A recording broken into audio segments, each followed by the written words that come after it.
Good morning, good afternoon, good evening, whatever the case may be. We are back and better than ever, and we are indeed jumping around because we have just mastered the fundamental theorem of calculus, and now we shall put it into practice by practicing our integration.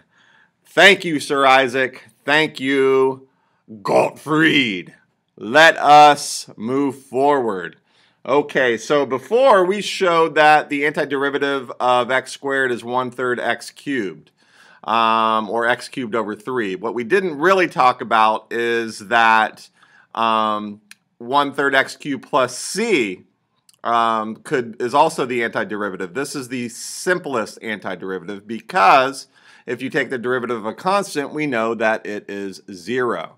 So if we don't have any bounds on our integrals, we call that an indefinite integral.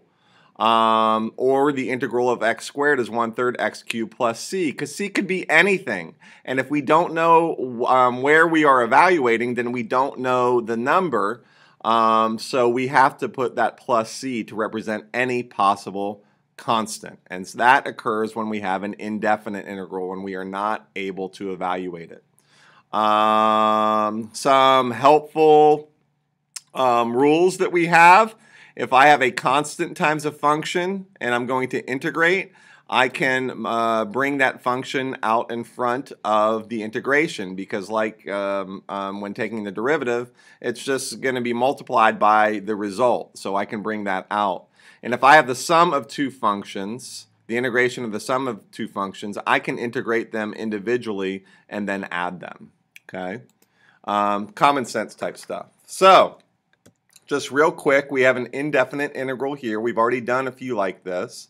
So the integral of 2x cubed plus 3x squared dx is equal to, remember, we're going to add 1 and divide by the result. It's just the power rule worked backwards for when taking derivatives. So this would become 2x.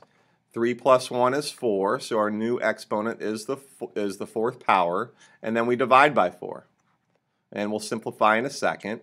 Plus 3x, 2, we're going to add the 1, so that becomes 3, and then we're going to divide by the 3, and it looks like some wonderfulness is going to happen there.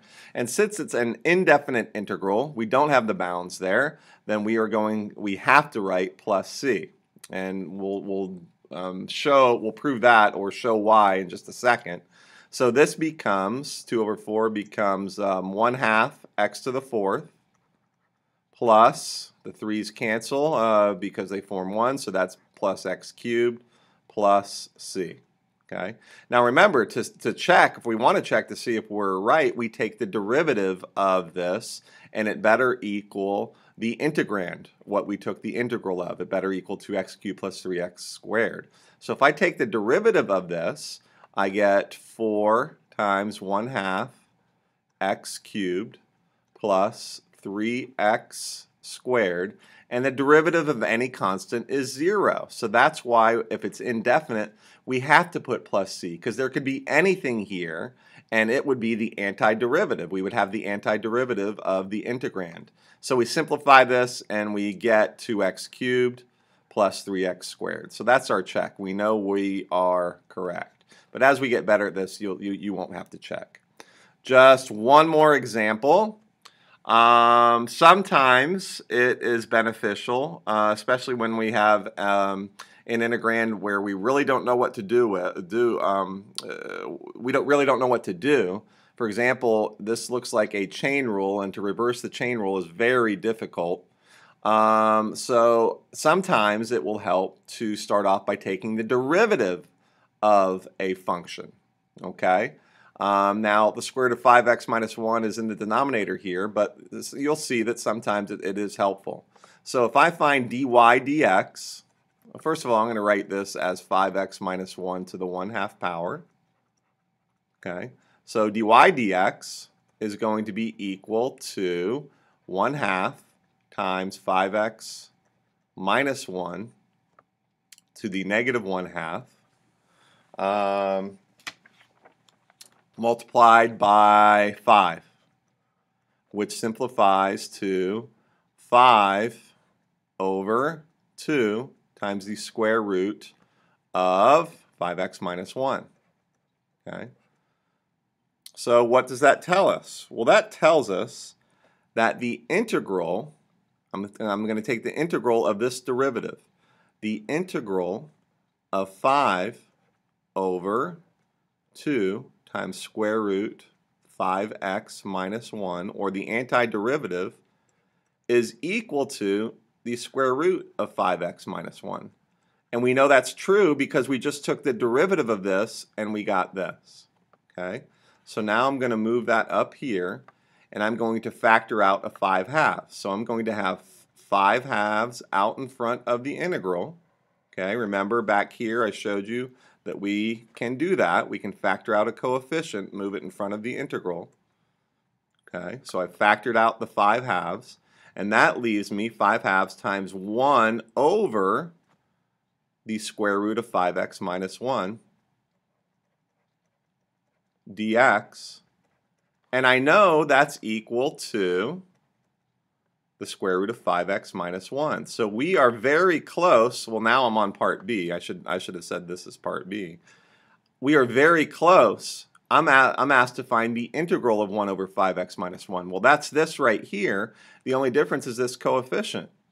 Well, this is an equation. So all I have to do is multiply both sides of the equation by 2/5.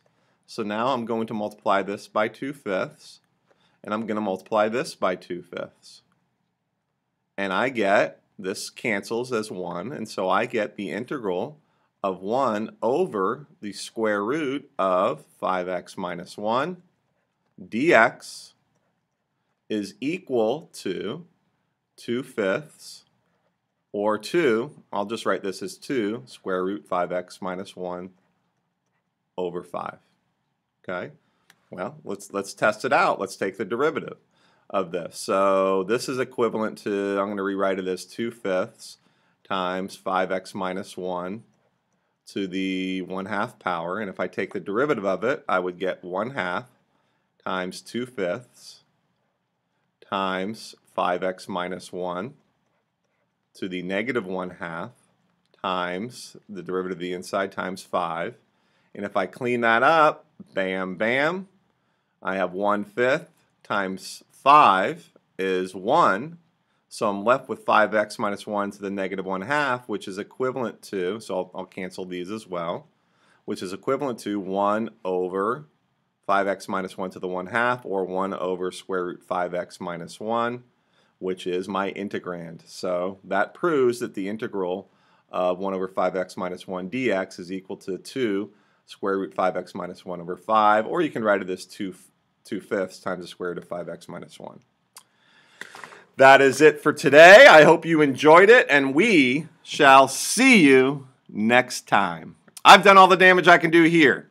I'm out.